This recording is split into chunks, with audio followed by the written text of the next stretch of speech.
I'm gonna start off with a little rap if that's okay. You guys good? Up there? Yeah. Dim the lights, time for introspection. Getting many lessons, flow stretching the Celtics needed for rim protection. In the stew for a session, every week it's an obsession. Lyrical weapon, killer kid dreams, contraception. Turn the beat to some asphalt. Pitch to record labels with the Verlander fastball. Send it up and in, I hope the dude got a glass jaw. You wait for an ass call, I'm taking the mask off. I feel like a villain, it's such a happy feeling. Broke as fuck, I'm happy milling. Haters like a crappy ceiling. Caving in with every track he killing. Wicked stick it to niggas. Breaking bones with the stones. Another scone, getting his cover blown. My mother's home. She's actually right there. My mom's right there. I miss her, I miss words casually. I get work, I spit verbs so she could live happily. My wrist hurt, my fist burnt, punchlines hot as dope. Bars colliding with your face, your vision turned kaleidoscope. Chief on the map, already bigger than Monaco. Savvy, scribbling Shakespearean sonnets so simple with the syllables slipping in the subliminals. Assembling the sentences, feel like a smooth criminal. That's from a song I wrote called Miles.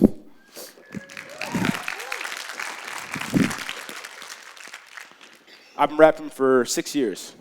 I've been pretty good at rapping for about one. And I've just been picking up a lot. I've been learning a lot, and I've been paying real close attention to what I've learned. MF Doom and Migos and Young Thug and Andre 3000 are the rappers that I've been listening to in order to perfect my craft. I've been trying to figure out how they mastered their techniques. And I've learned a lot from them, and I just want to share with you guys some of the things that I have learned. Most importantly, that rap is much more complex than you think. A lot of people don't like rapping for a lot of different reasons. It's dumb and it's uninspired and it's devoid of substance. It's violent and it's over-sexualized, and it boasts the promotion of material goods and the objectification of women. It all sounds the same, and that's probably my favorite one. Whenever somebody says that near me or to me, I gotta ask them, well, how long did it take? And they're like, what are you talking about? And I say, well, you must have listened to every rap song ever created to come to that conclusion that all rap sounds the same, right? The thing about rap is that it's borderline criminal to confine its merits and subject matter to what you hear on the radio or when you walk past your parents' home or walk past your, it's borderline criminal to confine the merits and subject matter of rap to what you hear on the radio that few times or what you hear when you walk past your son or daughter's room, because, you know, we play some crazy stuff. Rap should not be generalized. The 3 pillars of rap music, these are the guys on my shirt, the Migos. You got lyricism, flow, and delivery. When weaved together on a track, these 3 things make a song incredible. But the important thing about them is that they can exist independently of each other, which means that there's some rappers out there who make good music who are only good at 2 or even one of these things. So I'm going to evaluate them independently. I'm going to start with lyricism, which is my favorite one, and also my forte as a rapper. Before I start, I should reference that I'm going to be talking about the Billboard Hot 100 charts. So a few of the songs that I play later are, I'm going to mention their positioning on the track on the Billboard Hot 100 chart. It's essentially a popularity ranking based on Nielsen music data and online music sales. So I'm going to start with lyricism. This is Cannabis. He's one of the best lyricists of all time. Lyricism is the vocabulary. It's the word choice of the rapper. It's the literal meat of a song. I think it's the most difficult one to master because the thing about rap is that everything that you could possibly say as a rapper has already been said by somebody else. Everything. So stories and ideas are retold, they're repackaged, redistributed countless times. So the challenge is to say things in a way that they've never been said before. And that's what you do with your words. So there are some rappers who have made their marks on the game with expansive vocabularies and diction and the wordplay that makes you want to rewind the track all the way to the beginning to hear the entire thing over again. And that's what I like doing with my music. Lyricism, it compels you to listen for things like that, for the wordplay, for the vivid imagery, but it also gives you a little bit of a mirror into the rapper's mind and how they use language to craft their ideas, whether those ideas are meaningful or meaningless. And conversely, there are some rappers who don't particularly care about lyricism. This is our first song, Stupid Hoe by Nicki Minaj. I get it cracking like a bad bag. Bitch talking shit is clean when she looking like a lab rat. I'm Angelina, you Jennifer. Come on, bitch, you see where Brad at? Ice my wrists and I piss on bitches. You can suck my Disney if you take this jinxes. You don't like them disses, get my ass some kisses. Yeah, they know what this is. If it is the business, cause I pull up and I'm stunting, but I ain't a stunt man. Yes, I'm rocking Jordans, but I ain't a jump man. Bitches play the back cause they know I'm the front man. Put me on $1 cause I'm who they trust in. Ayo, SB, what the fuck's good? We ship platinum. Them bitches is shipping wood. Them nappy headed hoes. But my kitchen good. I wish I bitch would.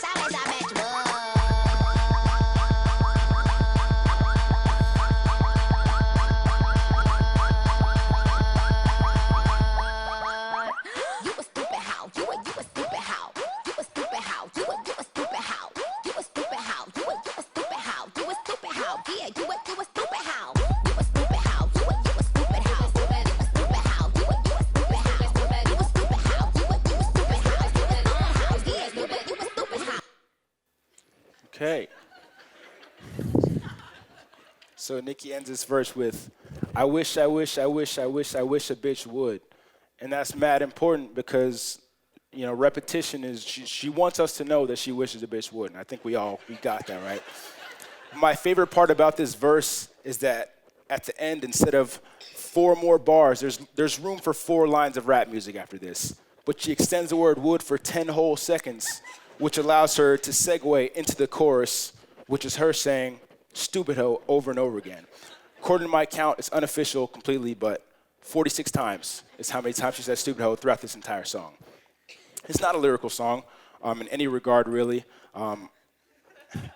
There's not much to analyze about it either. That was it. In 2012, it peaked at number 59 on the Billboard Hot 100 chart. Its lyrical significance is cursory, and that's not really an insult, it's just a fact. There was not much else to this song. Next up is Whoa by Earl Sweatshirt, which is much different. Yeah, the misadventures of a shit talker. Pissed his Rick Ross's fist sip off a 6 lager, known to sit and wash his sins off at the pitch. Alter hat, never backwards like the print off legit manga. Get it like a blue pill, make you stick long, or a swift fist off your chin from his wrist. Launch a chick, chronic thrift shopper thick like the Knicks roster. Stormed off and came straight back like fixed posture. Pin, nah, probably rid it with some used syringes from out the rubbish bin at your local loony clinic. Watching movies in a room full of goons, he rented on the hump of clues. More food and some floozy women. Bruising gimmicks with the broom he usually used for Quidditch. Gooey written, scoot him to a ditch, chewed him booty scented. Too pretentious, do pretend like he could lose with spitting, steaming tubes of poop, twisting doobies full of euphemism. Stupid, thought it up, jot it quick, thought out, toss it right back like a vodka fifth. Spot him on a rocket, swapping dollars in for pocket length. The lava water chicken at a cop on some flock of shit. There's a lot to unpack with this verse. I can only go through a few lines, but I definitely could do it for every single line. The first line, one of my favorites. Known to sit and wash the sins off at the pitch altar. So that's a play on words with 2 different spellings of the word altar, A-L-T-E-R and A-L-T-A-R. With one spelling, it's a reference to how Christians kneel and confess their sins at the altar. With another spelling, A-L-T-E-R, it's a reference to how on Earl's songs he washes away his sins or expresses his evil thoughts on songs where he alters the pitch of his voice to make it lower and more sinister sounding. Hat never backwards like the print off legit manga. So for those of you who don't know, manga is written right to left, which we in the Western world consider backwards because we read left to right. So his hat is never backwards like manga. Stormed off and came straight back like pig's posture, like fixed posture. That's just a really clever line, like somebody straight back, like an erect standing person, like came straight back like fixed posture. But my favorite one, probably written with some used syringes from out the rubbish bin at your local loony clinic. So every rapper ever has said, my bars are sick, my bars are crazy. I've done it more times than I'm willing to admit. Like, it's a very common theme in rap music. But instead, Earl says that his writing utensil of choice is a used syringe from an insane asylum. So he's literally writing with traces of sickness and insanity instead of ink. Like the visuals he creates in his music are unreal, and that's why he's probably my favorite rapper right now. But regardless of how good a rapper's lyricism is, their punchlines, their wordplay, it's nothing without flow. The words have to rhyme well. This is one of the pioneers of flow, of rap music, B.I.G. Flow is defined as a song's rhymes and rhyme schemes and how they interact with each other. It used to be very basic and simple, but now it's really evolved as rap has progressed. There are slow flows, there are quick flows, there are frenetic flows and choppy flows, smooth flows, lazy flows. Rappers used to only rhyme the syllable at the end of each line. Now there are rappers who rhyme multiple lines in each line. Those are called multisyllabic rhymes, or multis. Lyricism draws the listeners in, but flow keeps their attention. You've got to be engaged, and what keeps your attention is the variety of flows, I guess, the rhyme schemes and how they're used throughout a song and how they just are very interesting to note. The unofficial requirement for flow is that you have to rhyme, and that's really it. You can develop as many as you want, but you have to rhyme. So here's Scorn by Playboi Carti. I'm rolling, I feel like her. Moving them bird. What you done heard? I'm a big ball. I'm a big ball. Right in my arm. 40 I'm on. Cold. She blow like bombs, yo. Yo, try to come. Tats on my arm, yo. 2900. Blasting at your stomach. At your stomach.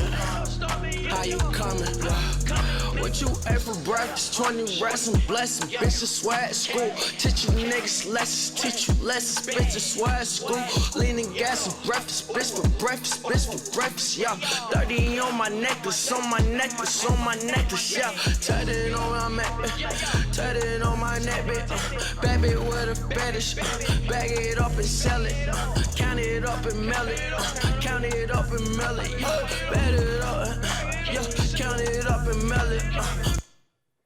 So these are a few of the lyrics in this song. Note that I said that all you have to do to develop a flow is to rhyme your words. But repeating the same words over and over again is not rhyming. It's just lazy writing. Flow has the potential to be much more intricate than this. And Kendrick Lamar's verse on that part is a great example. We don't stress, a 38 till it free your chest and PP on the PO's desk. I'm Jay-Z in a blowout press. Relate me to your blowout's best. Can you hate me or remote your death? From HD causing photo theft. My AC antifreeze gotta hold your breath from 8 feet. When I hold this tech, protect me from the local threats. My ID say my eye don't rest. My IV qualified T-Rex society kept my IQ vexed. Denying me from my Ivy school. Applying me to the street I slept. I quietly had to hold this tool. Reminding me of the block I rep. The turf I stepped. The church and the earth I blessed. The first I guess the alert was the murk I chefed. It hurts to flirt with perks of a kill. Confess, disperse the worst. The first 48 address the search and loss. A verse of the birth I nest. The curse of opposing sense. The good, the flaws, the pain to reverse what's left. Me no conversation. Like, are you kidding me? Yo. So a lot of songs now contain 1 or 2 rhymes. This excerpt alone contains 4, and the entire song, this entire verse, contains 7. It's sonically unpredictable, but each of these rhymes is there for a reason. It's not accidental at all. And my favorite part about this verse is how Kendrick never forgets a rhyme. He always brings it back. He'll start a new one, 1 or 2 lines, focus on one rhyme. Then he'll introduce a new line, but also reincorporate one of the old rhymes to have 4 going on at the same exact time. It's crazy. Flow is very closely related to my next pillar, delivery, which is how a rapper sounds. Their tone, their inflection, their pronunciation. There are some rappers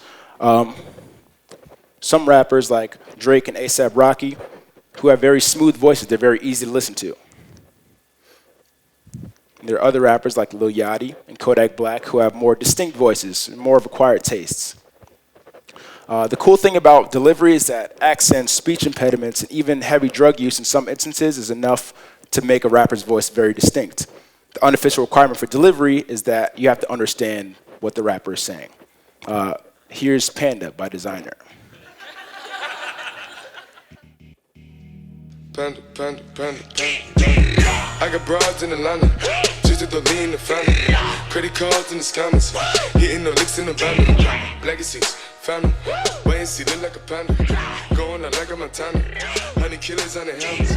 Legacies, family, wait and see, family. Pockets full, Danny, selling ball, candy. Man on the macho like Randy, the chopper go out to for granted. This nigga bullet, you bandit. Hope you killers understand it. I got broads in Atlanta, twisted to lean in the family. Credit cards and the scammers, hitting the licks in the van. Legacy, family, wait and see, look like a panda. Going out like a Montana, honey killers on their hands. Legacy, family, wait and see, family. Package full, Danny, selling ball, candy. Man out the macho like Randy, the chopper go out to for granted. This nigga bullet, you bandit. Hope you killers understand me. So the reason I didn't include the lyrics in that video or on this slide is because I want everybody to feel the same level of confusion. I don't have much to say about this song, but his pronunciation is very bad. But at the same time, the beat is dope, the cadence of his voice is crazy, and the ad-libs are hype enough to make me want to rob a bank. And apparently, people didn't really care that they couldn't hear the words because it reached #1 on the Billboard Hot 100 chart in 2016, stayed there for 2 weeks. When you come across a rapper whose delivery is incredible, even masterful, then you can really tell. Here's Eminem on The Way I Am. I sit back with this pack of zigzags in this bag of this weed. It gives me the shit needed to be the most meanest MC on this earth. And since birth, I've been cursed with this curse to just curse and just blurt this berserk and bizarre shit that works. And it sells and it helps in itself to relieve all this tension, dispensing these sentences, getting the stress that's been eating me recently off of this chest. And I rest again peacefully. But at least have the decency in you to leave me alone when you freaks see me out in the streets when I'm eating or feeding my daughter to not come and speak to me. I don't know you and no, I don't owe you a motherfucking thing. I'm not Mr. Instinct, I'm not what your friends think. I'm not Mr. Friendly, I can be a prick if you tempt me. My tank is on empty. No patience is in me, and if you offend me, I'm lifting you 10 feet in the air. I don't care who was there and who saw me. Just jaw you, go call you a lawyer, file you a lawsuit. I'll smile in the courtroom and buy you a wardrobe. I'm tired of all you. I don't mean to be mean, but that's all I can be. It's just me. Few notes. I'm sure you noticed a distinct pattern there. That's called anapestic tetrameter. I'm not sure if Eminem knew exactly what he was doing when he was writing this song, but it's a traditional poetic style characterized by 2 unstressed syllables followed by a stressed. I sit back with this pack of zigzags. This accentuates the song's tone. Like it's a very somber, jolting song. The lyrics are syncopated, which means that he's rapping purposefully offbeat to create an off-kilter tone of the song. He jolts between calmness and aggravation, which is aided by this tetrameter. And as the verse progresses, his voice gets angrier and more intense sounding, which heightens the song's intensity. So a few quick thoughts before I go. Rap isn't a monolith. There are rappers out there with expansive vocabularies and ridiculous flows and exotic deliveries, and I can attest to that personally because I've had more success in this past year rapping because I've learned from them.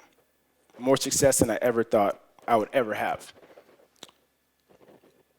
If you evaluate rap on a song-by-song basis instead of making sweeping generalizations based on the 1 or 2 or even more songs that you've heard on the radio or other platforms designed to push profit over substance, then you're going to have a much more enjoyable and productive time listening to rap music. This is my favorite genre, and this is why I believe in it. So if you haven't found the rap left for you, if you don't think there's any rap suitable for you, I guarantee you it's there. It's been there for a very long time, and it will continue to be there. So go find it. Thank you.